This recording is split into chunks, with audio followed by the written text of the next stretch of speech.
என்ன பட்டாத்த வேணாமுல்ல என்ன பட்டாத்த பாம்பு நீங்க நடுக்காருந்தல்ல தங்க வழி நடக்க நம்ம ராவணிய தாமரை குமலரம்மா பாபு மலரலிய நல்ல பாபா மாத்த பூக்க மனம் கொள்ளலிய கொள்ளட பாம்பு காவல்ல காவப்பட்ட அடியலிய நல்ல நீங்க கடுங்கோவம் கொள்ளலிய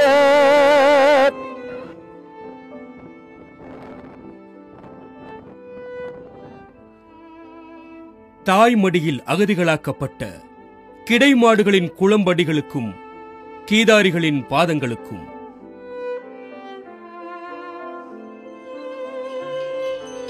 தமிழ்நாட்டில் காங்கேயம், பர்கூர், உம்பளாச்சேரி, புலிக்குளம், தேனிமலை மாடு, ஆலம்பாடி எனும் 6 வகை மாட்டினங்கள் உள்ளன. ஆலம்பாடி இனம் தற்போது இல்லை. பட்டிமாடு, பளிங்கு மாடு என்று அழைக்கப்படும் புலிக்குளம் இனம் அழிவின் விளிம்பில் தத்தளித்துக் கொண்டிருக்கிறது. இதோ புலிக்குளம் மாட்டினத்தின் பண்பாட்டு வரலாறு. காலங்காலமாய் அவ்வினத்தை கண் இமைக்குள் வைத்து காத்து வரும் கீதாரிகளின் வாழ்வியல்.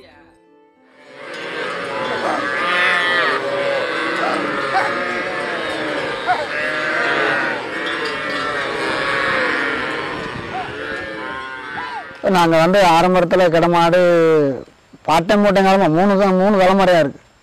எங்கள் அப்பச்சி, எங்கள் அப்பா எங்கள் அப்பச்சி சின்னாங்க கொண்டாந்து அவர் கொள்ள காலமாக மாடு வச்சு இது இழுத்துட்டு திருப்பி அந்த மாதிரி கீழ்நாட்டில் எங்களுக்கு கிழக்க ராமநாட்டு பக்கம் தான் எங்களுக்கும் குலதெய்வமெல்லாம் இருக்கிறது.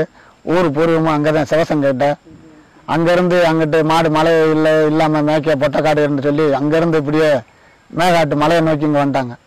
இங்கே வந்த பிறகு அப்புறம் அங்கே மாடு மேய்ச்சி அது பிறகு எங்கள் அப்பா எங்கள் பெரியப்பா அளவர் கொண்டாரு, ரெண்டாவது அவங்க அப்பா முத்து கொண்டாரு. அதுக்கடுத்து இப்போ நாங்கள் இதே வாழையடி வாழையாக நாங்கள் மேய்ச்சிக்கிட்டு வந்துக்கிட்டே தான் இருக்கோம். எங்கள் ஊரில் மட்டும் அமர்த்த மாட்டோம். நாங்கள் ஊராமே ஒரு 4 மாவட்டத்துக்கு, அதாவது மருத மாவட்டம், விருதுநகர் மாவட்டம், இங்கே தேனி மாவட்டம், இங்கே அண்ணா மாவட்டம், இந்த 4 மாவட்ட ஏரியாவுக்கும் நாங்கள் மாடு போய்கிட்டு தான் இருக்கோம். எல்லா ஊர்களுக்கும் அங்கே வசதி எங்கே இருக்கா தண்ணி இடம் இல்லாத பக்கம் பற்றி போய்கிட்டே இருப்போம். ஒரு ஊருக்கு 15 நாளா 20 நாளா 1 மாதம் இப்படி இருந்துட்டு மாறி அடுத்தடுத்து வேறு ஊர்களுக்கு பயணம் பற்றி நடந்தே ஓட்டி போகணும். எங்கே போனாலுமே நடந்தே பயணம் பற்றணும். அப்படி பற்றி கொண்டு போய் நாங்கள் அமைத்து தான் வரோம். எங்களுக்கு எல்லா ரெக்கில் எங்கே போனாலும் இந்த கிடமாடு வருதுன்ட்டு கொஞ்சம் அனுமதி நல்லா கொடுப்பாங்க, வைப்பாங்க, செய்வாங்க. அந்த காலத்துலேருந்து நல்ல மறுவாதி கிடச்சி எங்களுக்கு. அன்னைக்கு உட்காந்துக்கிட்டு வச்சு பாட்டு படிச்சுதான் அந்த மாடு என்ன செய்யும், ஆளை முழுந்து பார்க்கும். ஆளியும் நக்கும் கண்டியும் நக்கும். அடுத்த ஆள் வேத்தாள் போய் சில மாடு பாட்டு படிச்சோன்னு வச்சு ஆளை கண்டோன்னு சில ஆள் பீச்ச விடும். சில மாடு என்ன செய்யும், அந்த ஆள் முகத்தை பார்த்துக்கிறோம், அவனைத்தையும் பீச்ச விடும், மற்ற ஆள் குத்தும்.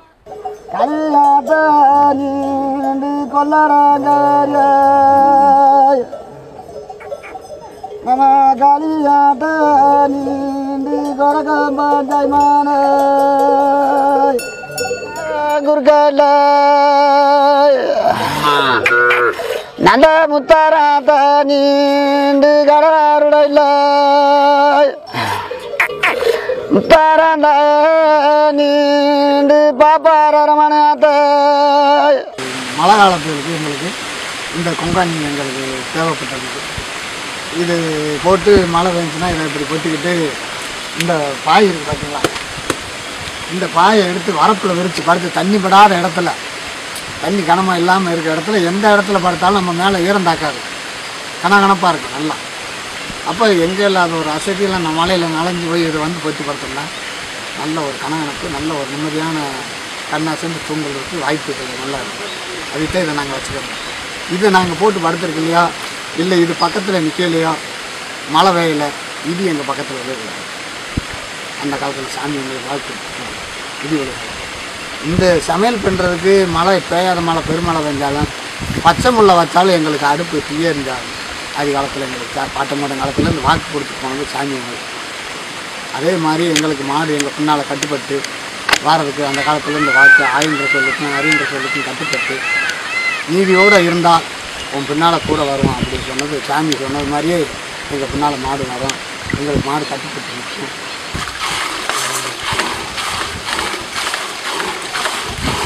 வெள்ளச்சி, ராமு, பொருசு, குஞ்சாரம், சிங்காரி, கற்பாயி, இப்படி போய் எல்லா மாடுக்கும் பேர் வந்து மாடு வந்து வாயு பேசாத ஒன்று தான். ஆனால் அறிவு பூரா மனசுக்குள்ள எல்லாம் விரும்பி அதுக்கு இருக்கும். இப்போ ராமு வந்து கூப்பிட்டோம்னா அந்த ராமு வந்து ராமுல 2-3 ராமு இருக்கும். கூப்பிட்டோம்னா அந்த பால் பிச்சை அந்த மாதிரி தான் வரும். 2வது 3வது கூப்பிட்டோம் வேற ஒரு பேர் கூப்பிட்டோம்னா ஆகா நம்மளை கூப்பிட்றாங்க மாடும் பின்னால் வரும், கண்டும் பின்னால் வரும். தீட்டா போன ஆளுகள் வந்து சில ஆளுகள் வந்து நம்ம ஆளுகள் வந்தால் தொழுக்குள்ள நுழைய மாட்டாங்க. அதுவும் 100ல் ஒருத்தர் வந்தால் வந்தால் வர மாட்டாங்க. சில பேர் தெரியாதவங்க வந்து உள்ள நுழைஞ்சு சாணி எழுவாங்க. அது நம்மளுக்கு தெரியாது, இயற்கை கண்ணுக்கு தெரியாது. மலையில் பெரும்பெரும் மரங்கள், அதாவது வந்து வேங்க, வெக்காளி, வெள்வரசு, கடம்ப மரம், ஆத்தி மரம், பீனாத்தி மரம், வேங்க மரம், கமுது, தேக்கு, வண்டாளம், தனக்கு, பச்சாளம், கருத்தாத்தா, பொறித்தாத்தா, மலை எலுமிச்சி, மலை வேம்பு, பல வகை மரங்கள் அங்கே மலையில் இருந்ததுனால அந்த மலையில் போய் மாடு மேய்ஞ்சி வந்து அந்த பாலை பீச்சு குடித்தாலுமே மனுஷனுக்கு நோயின்றது எந்த நோயும் இல்லாமல் இருந்துச்சு. அந்த தண்ணியே மலையில் ஊற்று வடிகிற தண்ணியே அவ்வளோ ஒரு குப்பு குப்புண்டு மணக்கும். அந்த மலை தண்ணி, சாராங்க, ஊற்று தண்ணி இதெல்லாம். இப்போ இந்த கண்டு என்னாச்சு, மாடு சல்லிட்டுக்கு கட்டி வச்சுட்டு எங்கள் மாட்டு கண்டு சல்லிட்டுக்கு வைக்கிறோம். ஒரு 2000 ரூபா விற்கிற 3000க்கு விற்கும், 3000 விற்கிற 5000க்கு விற்கும். அதில் கொஞ்சம் பலன் இருக்குது எங்களுக்கு. மாடு வருஷத்துக்கு ஒரு 10 மாடை கழிச்சுக்கிறோம். ஒரு 10 கறி கண்டு ஓடிச்சுன்னா 10 மாடை கழிச்சுக்கிடுவோம். இதை வச்சு நாங்கள் பழப்பு தள்ளில் ஓட்டிகிட்டே இருக்கோம். நல்ல ஊர்களுக்கு கிடையாது. மாத்திர சம்சாரிகளுக்கு இந்த மாடு காலை மிதி வெட்ட இடம் கூட அவ்வளோ ஒரு விளைஞ்ச மண் கருவாகும். இந்த மாடு மிதி வெட்டு படுத்து மூச்சு விட்டாலும் அந்த மண்ணுக்கு கருவு உண்டான சத்துன்றதுக்காக சம்சாரிய கிடையங்களை போடுறாங்க. அதே இது அவங்க எருவு வாங்கி அடிக்கிறாண்டா, ஒரு நாள் சாணி எங்கள் மாட்டுக்கு 2000 ரூபா இருக்கிறாண்டா, எருவு வாங்கி அடித்தா 20000 ரூபாய்க்கு அந்த செலவழிக்கணும் அவங்க சம்சாரிய. அப்படிலாம் இருக்குது. அதனால எங்களவே அமைச்சிக்கிறாங்க. வாடிக்கை அந்த வயல்களில் கடையை அமைத்துறாங்க. இப்படி நல்ல ஒரு சதுரம்லாம் இருக்குது. எங்கள் மாட்டை வச்சு எத்தனையோ சம்சாரிகளும் பிழைக்கிறாங்க. நல்ல அனுமதி கிடைக்குது. நல்ல அவைகளுக்கும் ஒரு எல்லாம் வளர்ச்சி விளையும். எங்கள் சாணி சவுதை போட்டோன்னே இந்த கோமியத்தை வாங்கி குடிக்கிறாங்க. எத்தனையோ ஒரு வந்து நாட்டு கோமியம் கொடுத்தா தேவையாகி போகுது அப்படின்ட்டு வந்து சாப்பிட்றாங்க. இந்த பால் வாங்கி எத்தனையோ சுகம் இல்லாதவ, சீக்கு வந்தவங்க அத்தனை பேர் வந்து எங்களுக்கு பால் கொடுங்க, இந்த பால்னால எங்களுக்கு சௌகரியம் மாச்சுட்டு வந்து கேட்குறாங்க. அதையும் கொடுத்துட்டு தான் இருக்கோம். நாங்கள் வந்து காசு வாங்கக்கூடாது. இந்த பால் ஆதி காலத்துலேருந்து சாமிக்கு கட்டுப்பட்டதுனால காசு கொடுக்கக்கூடாது. இதனால் எல்லாத்துக்குமே நாங்கள் அந்த பயன்படுத்துகிறோம், கொடுப்போம், வைப்போம், மோர் எல்லாத்துக்கும் கொடுப்போம். சாமி மூடையில் மாதம் ஒரு தடவை வணங்கி அந்த அலைமலானை பற்றி வணங்கி சனி மூலையில் வச்சு சாமி கும்பிட்டு அந்த சாமியை பற்றி வணங்கி மாட்டை சாமி கும்பிட்டோம்னா அந்த மாடு வந்து வாழைப்பழத்தை எடுக்கும். அந்த மாடு வந்து எடுக்கலைன்னா அந்த நிலத்தில் குறைபாடு இருக்குன்னு கண்டுவிடலாம். நிலத்தில் ஏதோ ஒரு காட்டு கருப்பு வச்சுருக்காங்க, அதனால அந்த நிலத்தில் இந்த வந்து எடுக்கிறதில்ல. பொங்கச்சோறவே அந்த மாடு எடுக்காது. அந்த நிலத்தில் வந்ததும் அந்த ஆளுக்கு சுத்தமாக இருந்துச்சுன்னா அந்த பொங்கச்சோறு மலமானு அந்த மாடு வந்து எடுத்துரும். அதுதான் இது கிருஷ்ணனுடைய வாகனம் சாமி மாடுன்றதுக்கு இதுதான் இது ஒரு அடையாளம் வந்து அலைமலை மாடுன்றது. அதனால நாங்கள் அந்த மணியை போட்டு வச்சுருக்கோம். மணி சட்டத்தில் மாடு எங்களுக்கு வருதுன்னு கண்டா 6 ஒதுங்கிக்கிடுவாங்க வச்சுக்கிடுவாங்க. ஒரு பூச்சி வட்டை உள்ளே வராது. இந்த மணியில் போட்டு வச்சுருக்கோம். நாங்களே நைட்டில் படுத்தாலும் வெள்ளாமை போனோம் முழிச்சு எந்திரிக்கிறதுக்காக இந்த மணியிலும் போட்டிருக்கோம். அதனால் ஒரு நல்ல ஒரு கிடமாடுன்ற அர்த்தம் எங்களுக்கு பூர்வ காலத்துலேருந்து வந்துக்கிட்டே இருக்குது. இது போற கண்டுகள் வந்து காலங்கண்டுகள் வந்து ஜல்லிக்கட்டு வந்து மிக முக்கியமான பயன்படுது. மற்ற ரேக்லா ரேஸ் பந்தயத்துக்கு இந்த கண்டு பயன்படுது. மணங்காத்தம் புலிக்குளம் தான் அதுதான் கிடமாடு கிளம்பு எல்லா பேருமே அந்த மாடு இருக்கு. தூர்ந்து கொண்டிருக்கும் பண்பாட்டு வரலாற்று பெருமை புலிக்குளம். தமிழ் ஒருமைப்பாட்டின் பண்பாட்டு குறியீடாக உலகம் அறிந்துள்ள சல்லிக்கட்டின் தாய் நிலம்தான் சிவகங்கை மாவட்டம் மானாமதுரை வட்டத்தில் அமைந்துள்ள புலிக்குளம் எனும் கிராமம். 50 யாதவர் குடும்பங்களை மட்டுமே கொண்ட இவ்வூர் மக்கள்தான் இன்று உலக புகழ் பெற்றுள்ள புலிக்குளம் வகை மாட்டினத்தை பல்லாயிரம் ஆண்டுகள் பாதுகாத்து பராமரித்து வளர்த்து வருகின்றனர். புலிக்குளம் மாடு உருவானது ஒரு மாடு வந்து ஒரு கண்டு எங்கள் பாட்டி அந்த காலத்தில் ஒரு கிளவி இருந்தது. மோர் வண்டி இருந்திருக்கு. மோர் வண்டி போகும்போது ஒரு சேத்துக்குள்ள ஒரு கண்டு இருந்திருக்கு. அந்த கண்டை கொண்டாந்து தூக்கியாந்து அந்த மோரை வச்சு குளிப்பாட்டி அதை வளர்த்து அதை பெரிய மராகி அந்த மாட்டுக்கு காலை இல்லாமல் ஒரு மாட்டுக்கு ஒரு இடத்துல போய் ஒரு காலை வாங்கிட்டு வந்திருக்காரு. வாங்கிட்டு வந்து அந்த காலையை விட்டு வந்துருக்கு. அதிலிருந்து நாட்டு மாடு உருவாகினது. உருவாகவும் மாடு 100 உருப்படி ஆயிடுச்சு. 2 தலைமுறை 4 தலைமுறை ஆயிடுது. அப்புறம் அதுக்கு பின்னாடி அந்த மாடு தொடர்ச்சியாக உண்டாகவும் கோவக்குடியில் வந்து மாடு காட்டில் வந்து நாட்டு மாடு காட்டில் வந்து இப்படி கிடக்கும் வந்து இண்டுப்புல் காட்டு இல்லை. அப்போ வந்து புத்தூரில் இருந்திருக்காரு இந்த ஊர் ஆளுங்க. அங்கே புத்தூர்லேருந்து இங்கே வந்து வரக்க வந்து மாடு மேய்க்கும் போது பால் இங்கிட்டு கொஞ்சம் நல்லா இருக்கணும், மாட்டை இங்கே சாத்திட்டு வந்து இங்கனுக்குள்ளே நிப்பாட்டிட்டாங்க. பசு கண்டு போட்டால் அந்த கண்டு எப்படி ஆளை குத்தணும் அப்படி ஒரு வீரமாக இருந்திருக்கு. அதில் பசுவே அந்த காடு பெரிய காடாக இருந்து கள்ளிக்காடு இலம் செடியாக இருந்திருக்கு. அப்போ மாடு இங்கே மேலே போது அந்த குளத்துல தண்ணி அடிக்கிற பழக்கம். அது மாதிரி தண்ணி அடிக்கும் போது தான் அந்த பசு மாடு புளி சண்டை ஓட்டத்தில் புளி பாய்ஞ்சிருச்சு. மாடு சண்டை ஓட்டதுக்கு பின்னாடி புளி பயந்து மாட்டோட பழகி ரெண்டுமே ஒன்றா தண்ணி அடித்த ஒரே இருந்தோம் குளத்தில். அதனால புலிக்குளம் பேர் இருந்தது. இங்கே விட்டு ஊரை விட்டு கிளம்பும்போது ஆடி மாதமே கிளம்பிடுவான். ஆடி ஆவணியில் இங்கே வந்து விளப்பு காலமாயிடும். விளப்பு காலம் ஆகும்போது இங்கே போனோம்னா நரிக்குடி போவான். நரிக்குடி வந்து கொஞ்சம் தள்ளி போன மணிக்கு திருச்சூரி கமாயில் போய் சாமிச்சு கொஞ்சம் சாப்பிட்டு போட்டு நைட்டு மாட்டை உழைச்சி விட்டோம்னா பலாண்டு உரிய விருதுநகரை தாண்டிடுறான். ஆப்பு கூட போய் விருதுநகரை தாண்டிடுறான். விருதுநகர் தாண்ட மணிக்கு அவனுக்குள்ளே அமைச்சி இருந்துட்டு குளிச்சு சாப்பிட்டு காலம்பரை மாட்டை அதை விட்டு கலவி வச்சோம்னா காரநேரி போயிடான். காரநேரி போன மணிக்கு கோவரசம் பரம்பில் போய் அவனுக்குள்ளே போட்டுருப்பான். போட்டு சமைச்சு கொஞ்சம் சாப்பிட்டு அதை விட்டு போன மணிக்கு சீலத்தூர் போன மணிக்கு அப்படியே ராஜாலம் போயிடுவான். இல்லைன்னா திருவண்ணாமலை காட்டில் நின்றுருவான். அப்போ அப்பயே காட்டிய மார்கழி தை மாதம் பொங்க வச்ச மணிக்கு மாட்டை கீழே இறக்கிடுவான். அப்புறம் கை பிறந்து சாமி கும்பிட்டு கீழே இறங்கி வந்த மணிக்கு அப்படியே தங்கி நம்ம ஊரில் பக்கம் பட்டிக்கார பக்கம் இங்கே வந்துடும். அளவில் எழுதி போகும். புலிக்குளம்னு பேர் வாங்கினது அத்தாசியம் இல்லாமல் இருக்குது. எப்படின்னு கேட்டிங்கன்னா மத்திய செலுக்காரன் மானிய செலுக்காரன் 2.5 கோடி ஒதுக்கியிருக்காங்களே. புலிக்குளத்து கிராமத்தில் கட்டணம்னு இந்த புலிக்குளம் கிராமம் மொத்தமாக சேர்ந்து கிராமத்துலேயே சேர்ந்து இங்கேருந்து போய் தரங்களை பண்ணேன். உங்கள் ஊரில் வந்து 45 ஏக்கர் 47 ஏக்கர் ஒதுக்கி கொடுக்க முடியாது அப்படின்றாங்க. நான் சொந்தத்தில் வந்து 20 ஏக்கர் நான் தாரேன் அப்படின்ட்டு. அந்த 20 ஏக்கர் தாரேன். 20 ஏக்கர் வந்து இந்த 2.5 கோடியில் நீங்கள் கொடுத்த ஓடியில் 2.5 கோடி கொடுத்த ஓடியில் வந்து அதில் வாங்குங்க. வாங்கி இங்கேயே நீங்கள் மாட்டை இங்கே வளர்ப்புச்சாங்கம்மா இங்கே மாட்டை ஒரு வளர்ப்புச்சாங்க இங்கே ஆரம்பிங்க அப்படின்னு சொன்னதுக்கு மாட்டை மட்டும் இப்போ போய் செவக்காட்டில் போய் எங்கள் ஊரை அனுமதி இல்லாத வரைக்கும் செவக்காட்டில் போய் வச்சுருக்கிறது இந்த கவர்மெண்ட் வந்து நடத்துது. அதாவது புலிக்குளத்துக்கு வந்து எந்த அத்தாசை இல்லாத வரைக்கும் கோனார்ன்ற ஒரு அத்தாசை இல்லாத வரைக்கும் ஆக்குறாங்க.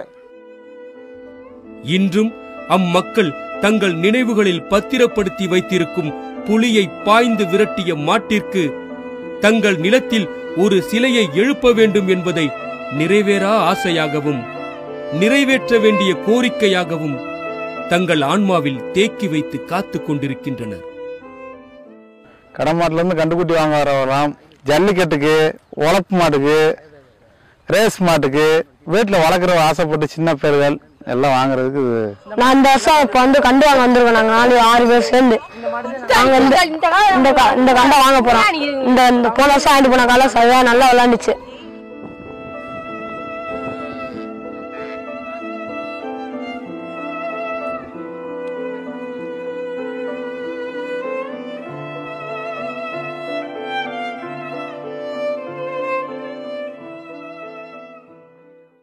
இந்த ஜல்லிக்கட்டுங்கிறது ஒரு பாரம்பரிய விளையாட்டு. இந்த விளையாட்டு வந்து மாடு வளர்க்குறதா நாங்கள், மற்றபடி மாடு உருவாக்குனது எல்லாமே இந்த கடமாடு வச்சுருக்காங்கல்ல அவர் மூலயமா தான் நாங்கள் மாடெல்லாம் வாங்கிட்டு போவோம். இப்போ வந்து இந்த மல்ராசுன்னு வச்சுருக்காங்க பாரம்பரியமாக மாடு, அவங்ககிட்ட தான் எல்லாரும் மாடு அனுப்புவாங்க. அந்த கண்டு வாங்குறது சாதாரண விஷயம் கிடையாது. சுழி பார்த்து பச்சம் பார்த்து தான் வாங்கணும். சரிங்களா? ஒரு ஆள் வந்து கண்டை வாங்கினாருன்னா அந்த கண்டுகளுக்கு வந்து சுழி சுத்தம் இருக்கா, 6ஆம் கட்டி வந்து 6 பல்லு இருக்கும், அது வேணாமட்டுருவாங்க. 7ஆம் கட்டி வேறு இருக்கும், அது வேணாமட்டுருவாங்க. சுழியில் வந்து எப்படின்னு கேட்டிங்கன்னா நச்சுள்ளி இருக்கும். இந்த கொண்டரம்புல நச்சுள்ளி இருக்கும்.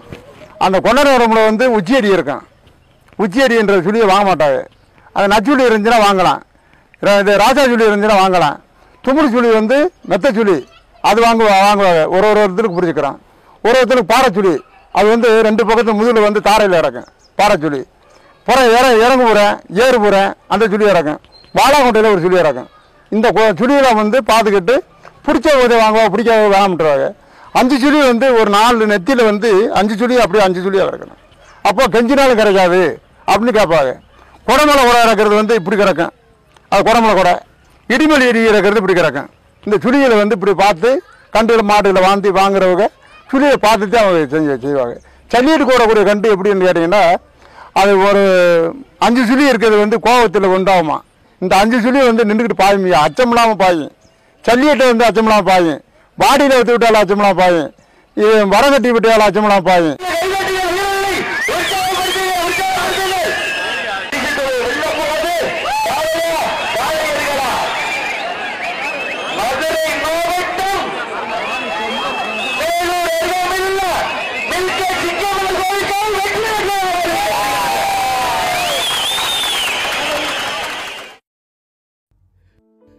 தமிழின் முதல் காப்பியம் தந்த இளங்கோவடிகள் கோவலர் வாழ்க்கை ஓர் கொடும்பாடு இல்லை என்றும், முல்லை நில கவிதாயினி திருவில்லிபுத்தூர் ஆண்டாள் நாச்சியார் கற்று கறவை கணங்கள் பல கறந்து செற்றார் திரளழியச் சென்று செரு செய்யும் குற்றம் ஒன்றில்லாத கோவலர் என்று அன்றைய நாளில் மாடுகளோடு உற்ற உறவாய் வாழ்ந்த கீதாரிகளின் வாழ்வை பாடுகின்றனர். இன்றைய நாளில் மாட்டு மந்தைகளோடு சேர்ந்து அலையும் கீதாரிகளின் வாழ்வை வார்த்தைகளாக சொன்னால் சொல்லும் நாவோடு உதடுகளும் துடி துடிக்கும், வரிகளாக வரைந்தால் எழுதும் விரல்களோடு சேர்ந்து இதயமும் கண்ணீர் வடிக்கும். போன வருஷம் ஆவணி மாதம் மழை தண்ணி இல்லாதனால இந்த மாடு 150 மாடுகிட்ட இறந்துருச்சு. பெருமாடுகளா இப்போ இருக்கிறது கிடேரிய மாடுகளாக தான் இருக்குது. மேய்ச்சல் இல்லாதனால பெருமாடுகள் வந்து மேய்ச்சல் இல்லாதனால இறந்துருச்சு. மேய்ச்சல் இல்லாமே ஒரு 30 மாடு ஒரே நாள் 30 மாடு இதுக்கிட்ட திருவாரூர் குருவிட்ட செத்து போச்சாரு. வயக்காட்டில் படுத்து கிடந்தது. நான் போய் பார்த்துட்டு தான் இருந்தேன். சாக விடுறாங்கல்ல, வாழ விடுறீங்க இல்லை, நாங்கள் என்ன செய்யறது? அப்பெல்லாம் யாருமே வைய மாட்டோம். ஆடு மாட்டை கண்ணு இறக்க போடுவாங்க. எத்தனை பேர் வந்தாலும் சாப்பிட வருவாங்க. மாடு மேப்பா. இப்போ மாட்டை ரெண்டை விற்றுட்டு அவன் சம்பளம் கொடுக்க முடியாது. அவ்வளோ சம்பளம் ஆகிப்போச்சு. எங்கே போனாலும் ஊருக்கு சண்டை போடுறாங்க, விரட்டாங்க. இந்த இமிஷனாலேயே இப்போ உள்ள பேர் மாட்டை வித்துட்டாங்க. இப்போ நாங்களும் இது விற்போமா என்னன்னு பயந்துக்கிட்டே போகிறோம். எங்கே வாய்ச்ச மழை வாய்ச்சல் போனாலும் கடுபடியாக பிடிக்கிறாங்க. எங்கே போனாலும் ஆட்டு மாட்டு உள்ளூர் ஏண்டா உள்ளூர் ஆடு மாடு எங்கடா பிறந்து பூரா விரட்டாங்க. ஒன்றுமே சமாளிக்க மாட்டப்போ முடிச்சுக்கிறேங்க அதை வச்சுக்கிட்டு. ஆனால் பேருக்கு வந்து கிடமாடுன்னு ஆசை இருக்குது. ஆனால் அதில் வயிறு யாருக்குமே தெரியாது. அவ்வளோ வசதி வைக்கிறாங்க. பாருங்க போகிறவங்க கூட என்ன ஒத்தாண்டேன் உம்மாண்டேன் அத்தனுக்கும் அப்படியே சாச்சு கொடுத்து போக முடியாது. வழியில் போகிறவங்க கூட என் மட்டும் ஆட்டை மூடி சண்டை ஓடிக்க அன்றைக்கு வரேன். வசதி வர நாள் கிடையாது. மாடு கண்ட 4 பேர் வச்சு போனால் முதலும் பிள்ளைய பயந்துதான் மேய்ச்சி வருவாங்க. நம்ம போகிற இடத்துல மாடு கண்டு மேய்க்கிறது எவ்வளோ நமக்கு சட்டத்துக்கு சண்டை போடலாம். நாளைக்கு அந்த தொழில் பண்ண முடியாது, போக முடியாது வச்சுட்டே சாச்சு கொடுத்துட்டே வர முடியாது. ஆனால் எங்கள் இடத்துல ஒரு நாளைக்கு விளைய மாட்டோம். பூரா தருமி நீங்க இருந்தால் நாடு வந்து பூரா செழிக்க போகுது. ஆடு மாட்டை தருமி நீங்க நம்ம செருப்பு கொண்டு போய் வளர்க்க முடியாது. ஆடு மாடு நம்ம வந்து இருந்தால் எப்படி போகுது? இப்படியெல்லாம் இயற்கை ஓடிக்கிறப்பா. இந்த பிள்ளைகளை வச்சு பிழைக்கிறதுக்கு உங்களுக்கு வேற வழி இல்லை. பிள்ளைய படிக்க வச்சா ஒரு காலேஜ் எடுத்து படிக்க வச்சிரும், ஒரு படிக்க வேலைக்கு அனுப்பிச்சிரும்ன்றதுக்கு வசதி இல்லை. போறாங்க. நீங்க ஊருக்கு காலேஜ் போகாம நம்ம போய் 8வது 7வது வரைக்கும் படிச்சு வரதுக்கு நாங்களே இந்த மாட்டி மேய்க்கிற முடியாது வராங்க. இதெல்லாம் 7வது படிச்ச மணிக்கு மாட்டு வேற, இது 9வது படிச்ச மணிக்கு இந்த எண்ணத்தை போய் நான் காலேஜ் படிக்க போறேன், போய் வேலைக்கு போக போறேன், இன்ஜினியர் வேலைக்கு போக போறேன், வாத்தியார் வேலைக்கு போக போறேன், டாக்டரா போக போறேன்னா பிஆர்சி பஸ் கேட்டாலும் கொடுக்குறாங்கல்ல. ஒரு சின்ன வேலைக்கு தலைவர் வேலை கேட்டாலும் கூட காசு கேட்டாலும் கூட கொடுக்குறாங்கல்ல. இப்படி வாழ்றதுல நாங்கள் மாட்டவராக மேய்ச்சாகிறோம்லான்னு வராங்க. இந்த பட்டியை வித்துட்டு இந்த அளவு சொத்தை வித்துப்பிட்டு நாங்கள் சும்மா போகிறதுக்கு மனசு வராமத்தே வச்சு வாழ்றோம். அதே மாதிரி எத்தனை பேர் டாட்டா காமிச்சிட்டே தூக்கி போகிறாங்க கண்டில் பைக்கில் மஞ்சட்டை அறிவிச்சனால. ஆனால் இந்த ஏரியாவில் வந்து அப்படிலாம் கிடையாது. அதாவது மருவிக்கும் கிழக்கு வந்து ஓரளவுக்கு இந்த களவு ஆடு மாடு களை வந்து இங்கிட்டு கிடையாது. மேலூர் ஏரியா வந்து இங்கிட்டலாம் இங்கிட்டலாம் ஒன்றும் களை கிடையாது. வாடிப்பட்டி ஏரியாவில் வந்து ஈஸியாக தூக்கி போயிறாங்க. சோழம் ரோட்டுக்கு எழுதிப்பேன் தொழில்பட்டுப்பேன் ஈஸியாக கண்டுக்குட்டியே இளங்கண்டு 5-6 ரெண்டு தூக்கி போயிட்டாங்க. அட்டால வரேன் பைக்கில் வரேன் புகழுக்கு எழுதுக்கு மடியில் வச்சுக்கிட்டு அவங்க வீட்டில் போயிடுறாங்க. ஒரு பச்சை மணி தாயை விட்டு பிள்ளைய பச்சை மாதிரி அவங்க என்னென்னதான் எல்லாம் வாழ வராங்க. இப்படி திருடுறதே பெருசுன்னு நினைக்கிறாங்க. மழைக்கு அனுமதி கொடுக்க வேணும், அதுதான் எங்களுக்கு தேவை. மழைக்கு அனுமதி கொடுத்தா அவரை இருந்து வாழ்ந்துடுறாங்க. இது ரொம்ப நாங்கள் சிரமத்தில் வாழ்ந்துருக்கு. இந்த ஒரு 7 வருஷ காலமா இந்த மழையில மத்திய நாங்கள் தட்டு எடுத்திருக்கோம்னு சொல்லி விடுறா இல்லை. காசு கொடுத்தாலும் கிடைக்கல. காசு கொடுத்து 10 நாளைக்கு மேல 10 லேந்தர் இருந்தாரு, ஃபாரஸ்ட் இருந்தாரு, பிஎஃப் வராரு, மாட்டை ஓட்டு விரட்டுறாரு, கைதுச்சுன்னா அடியில விடுறாரு. இப்படி எத்தனை நாளைக்கு சிரமத்தில் வாழ முடியும்? இந்த எல்லா அந்த குடும்பத்துக்காரங்க மாடு வண்டி பூரா மருந்து குடிச்சு செத்தாத்தான் அவங்க நிம்மதியா இருப்பேன். இப்போ மலையில் வந்து பெரிய பெரிய இதில் போட்டு கண்டுகளை போட்டுக்கிட்டு இந்த ஃபாரஸ்ட்டுக்காரவே 20 வருஷ காலமாக எங்களை மலையில் மாடை விட மாட்டோம்ன்றாங்க. 20 வருஷ காலமாக மலையில் மாடை விட மாட்டோம்ண்டு பெரிய இப்போ மலையெல்லாம் எந்த மலையில் பார்த்தாலும் மழை கம்மியாக பெய்யுது. முந்தி காலத்தில் மலையில் தான் மழை கூட பெய்யும்னு சொல்லுவாங்க. ஆதி காலத்தில் வந்து வயல் நிலத்தில் மழை கம்மியாக பெய்யும்னு சொல்லுவாங்க. இப்போ மழையில் அதிகமாக மழையே பெய்யறதில்லை. அதனால இப்போ தண்ணி குடி தண்ணிக்கு பஞ்சாயத்து எத்தனையோ வறட்சி கம்மியாக போகுது இந்த மலையில் விடாதனால, ஆடு மாடு விடாதனால. இப்படியெல்லாம் ரொம்ப சிரமத்தை கொடுக்குறாங்க இந்த கவர்மெண்ட்டு. எங்களுக்கு ஒரு ஃபாரஸ்ட்லேருந்து ஏதாவது பேசி ஒரு அனுமதி கொடுக்கணும்னு கவர்மெண்ட் நினைக்கிறதுல முதலமைச்சர் மேற்கிறாங்கல்ல, பிரதமரும் இதை எங்களுக்கு என்னன்றதை எடுத்துக்காட்டவே மாட்டேன்றாங்க. எத்தனையோ தொழில்களுக்கு என்னென்னமோ செஞ்சு கொடுக்குறாங்க, ஆனால் எங்களுக்கு செஞ்சே வர மாட்டேன்றாங்க. என்ன இது விவரம் பண்ணுறதே தெரியல. இந்த நாட்டு மாடு வச்சிருக்கிறது நல்லதுன்னு தான் சொல்கிறாங்களே தவிர இதில் எங்களுக்கு நல்ல ஒரு இதை செஞ்சு கொடுத்தாங்களே நாங்கள் இதை மீண்டும் மீண்டும் காலம் பின் வாக்களை வாரிசு எல்லாமே வச்சிருக்கலாம்ன்ற ஒரு ஆசை எங்களுக்கு கொடுக்கும் செய்யும். அந்த மாதிரி நிலவரமே இல்லாமல் செஞ்சுக்கிட்டு போகிறாங்க. இப்படிலாம் ஆகிட்டு இருக்கு. ஆமத்தான் இன்னும் விடாமத்தான் வச்சுக்கிட்டு இருக்காங்க. ரொம்ப சித்திரவதை வந்துட்டான். தண்ணி வந்து மேச்சலை பற்றி வந்து மழை வந்து நீங்கள் ஒன்று செய்ய முடியாது, நாங்கள் ஒன்று செய்ய முடியாது. ஆண்டை பார்த்து பழம் பார்த்து பேசுறது பேஞ்சாத்தான் 2 மழை விடுவேன். அதுக்கு வந்து ஒன்று அதனால ஒன்றும் செய்ய முடியாது. ஏதோ எங்களுக்கு மழை அனுமதி வேணும். அவமழையை கொடுத்த கம்பையோ காலமெல்லாம் தூக்கிட்டு வாழடி வாழையா பேரம் பேச்சு எரியும் தூக்கிட்டு போக வேண்டியதான்.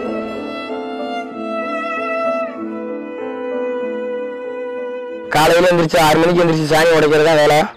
இதை உடைச்சு காய வச்சு கேரளா விற்பான்.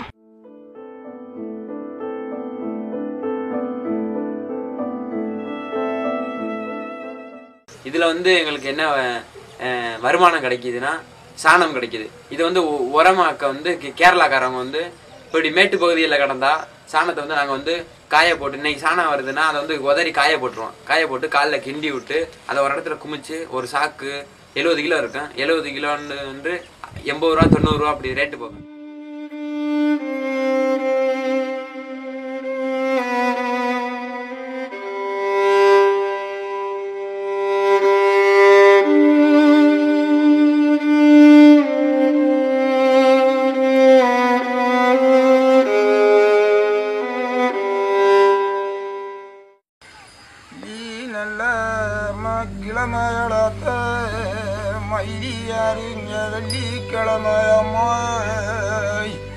விடிஞ்ச நாளியள மயிலியாத்த மேருக்க சுளமம்மாய்